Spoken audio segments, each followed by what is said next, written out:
네, 끊겼어요. 끊으면 안 돼. 끊지 말고 계속해. 지금 이거 중요한 거기 때문에.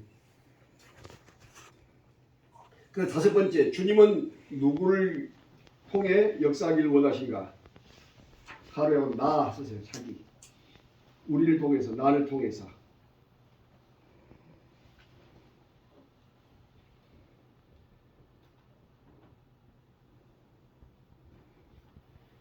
나를 통해서. 예수의 이름의 권세 쓰세요. 예수의 이름의 권세. 예수의 이름의 권세. 그 예수님의 이름의 권세는 직분의 영향을 받지 않아요. 몇 년 동안 예수 믿는가 신앙의 연조의 구애를 받지 않아. 믿고 선포하면 응답을 주세요. 목사님이 아닐지라도 평신도일지라도 명령하고 기도하면 치료가 되어 나타나고 그한테 나가서 치유가 나타납니다. 다 같이 한번 따라합시다. 나사렛 예수 이름으로 명하노니 신경통은 사라져라. 나사렛 예수 이름으로 명하노니 위통은 사라져라. 예수의 이름으로 명하노니 암병은 사라져라. 그러면 여러분 무좀까지 다 해야 합니다. 무좀까지. 그렇게 될 때 여러분 얼마만큼 놀라운 역사가 됩니다. 살펴보세요. 예수님께서 환자들이 왔을 때 어느 병원에 가보란 적이 있습니까? 다음에 오란 적이 있습니까? 예수님은 다 고치시고 치료하시죠. 그래서 심의의 은사가 없는 자는 30%, 있는 자는 60에서 70%. 나는 없다고 부인하면 자기가 이성으로 충만해갖고 그걸 거절하면 역사는 잘 안 나타나지만 여러분 믿음으로 인정하고 정말로 나는 이건 나의 이성지성이 아니라 하나님의 믿음으로 한다. 하나님의 말씀으로 한다. 선포하면 역사는 나타나는 것을 믿으시기를 바랍니다. 아멘. 안수기도를 한 번 할 때는 30%, 10번 이상 할 때는 60에서 70%. 이 치유사역자들이 다 연구해서 만드는 것들이에요. 그래서 이것을 많은 사람들은 신비주의라고 이해하는데 신비주의가 아니라 다 같이 말씀주의, 복음주의다. 예수님의 능력. 그래서 여러분 한번 찾아봅시다. 마가복음 16장. 마가복음 16장.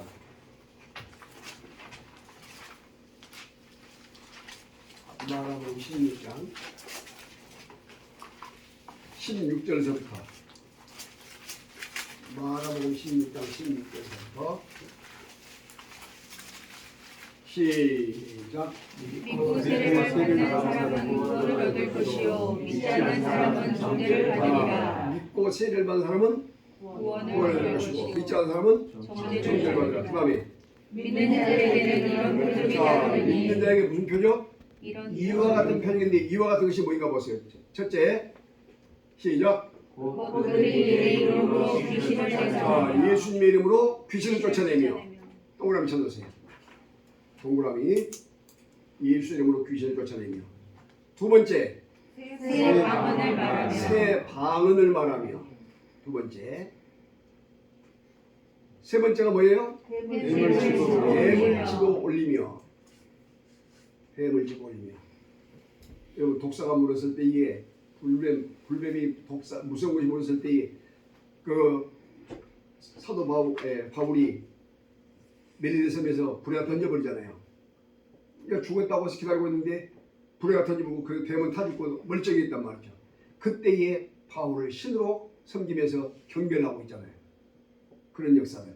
그 다음에 뭐예요? 네 번째. 무슨 독을 마실지라도 해를 받지 아니하며 무슨 독을 마실지라도 해를 받지 아니하고 다섯 번째. 병든 사람에게 손을 얹은 즉 나으리라. 병든 사람에게 손을 얹은 나으리라. 누가 하신 말씀이요?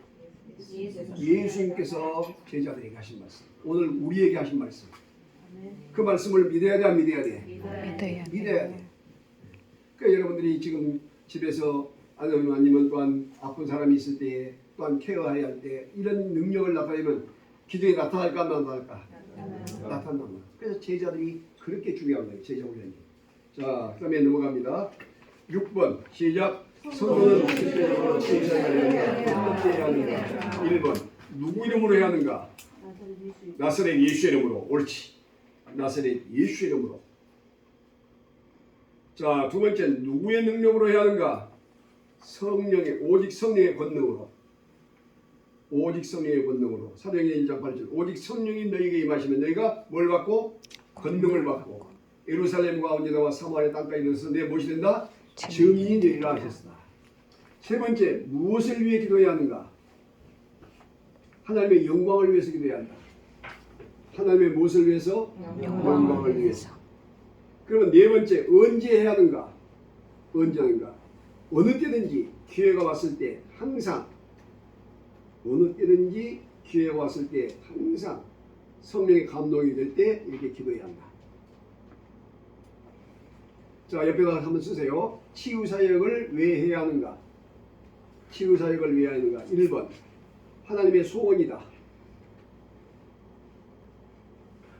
하나님의 소원이다. 예수님의 사역 3분의 2가 치유사역이에요. 예수님의 사역 몇 분의 2가? 과반수가 아니고 3분의 2가.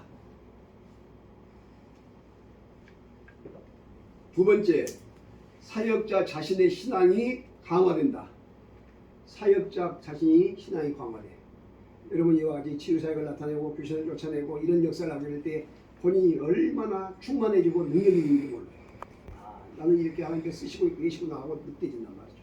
세 번째, 사역자가 신앙생활이 깨어있게 된다. 사역자가 신앙생활이 깨어있어요. 신앙생활 강화될 뿐만 아니라 깨어있는 신앙이 된단 말이죠. 그래서 상기도에 힘을 쓰고 철야기도에 힘을 쓰고 금식기도에 힘을 쓰고 세례기도에 힘을 쓰고 각양기도에 힘을 쓰면서 능력 있는 삶을 살아가게 된다. 네 번째, 사역자의 영적 능력이 날마다 증가된다. 사역자의 능력이 날마다 증가된다. 그러므로 전도운동에 꼭 필요한 것이 치유사역이다. 그래서 전도운동에 꼭 필요한 것이 치유사역이에요. 그래서 선교지에서는 이런 기적들이 무수하게 많이 일어나요. 우리나라에도 선교사역이 일어났을 때 이런 사역들이 엄청나게 많이 일어났습니다. 막 귀신들이 쫓겨나가고 무당 단골레들이 막 완전히 벗짐을 싸고 나가고, 그리고 또한 그 일반 전염병들 있잖아요. 이런 병들이 고침을 받고 역사들이 막 나타나게 됩니다. 자, 그러면 다섯 번째, 치유 사역을 할 때 우리 마음의 상태와 자세는 어떻게 해야 하는가? 적으세요. 주님을 닮고 성령의 능력으로 강하게, 그러나 겸손하게.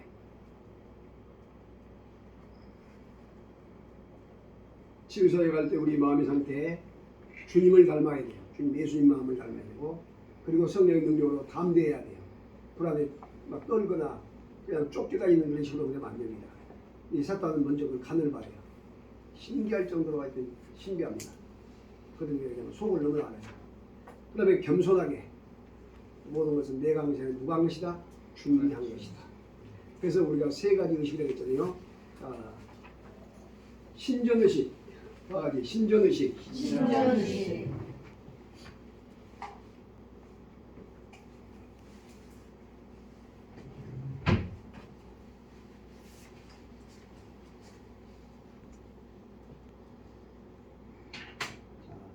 첫째, 우리가 신전, 하나님 앞이라는 것, 신전 의식.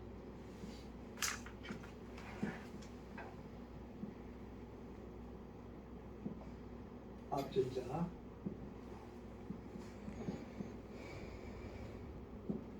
신전 의식, 하나님 앞이라는 의식. 항상 우리가 하나님 앞에 있다. 누구 앞에? 하나님 앞에. 이걸 호람대로 해요. 호람대로. 신전 의식. 두 번째는 소명의식, 사명의식. 사명의식인데,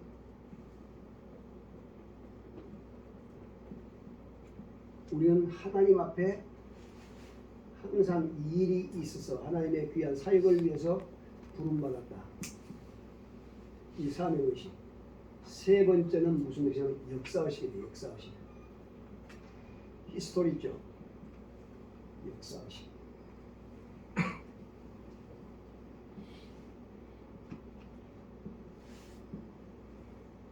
하나님께서 판단하시고 사람이 판단할 것이다 이 생각.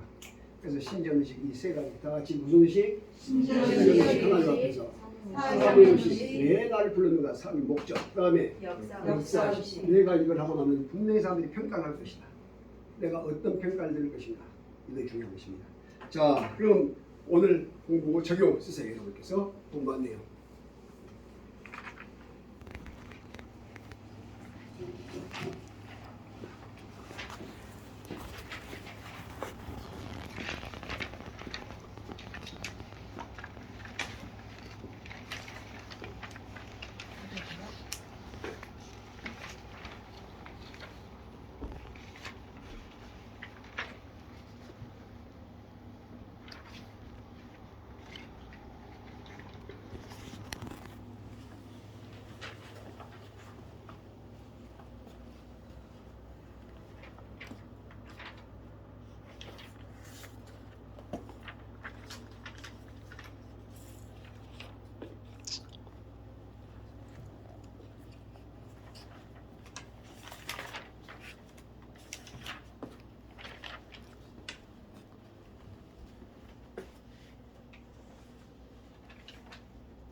지금 25기 제자 훈련을 하고 있습니다.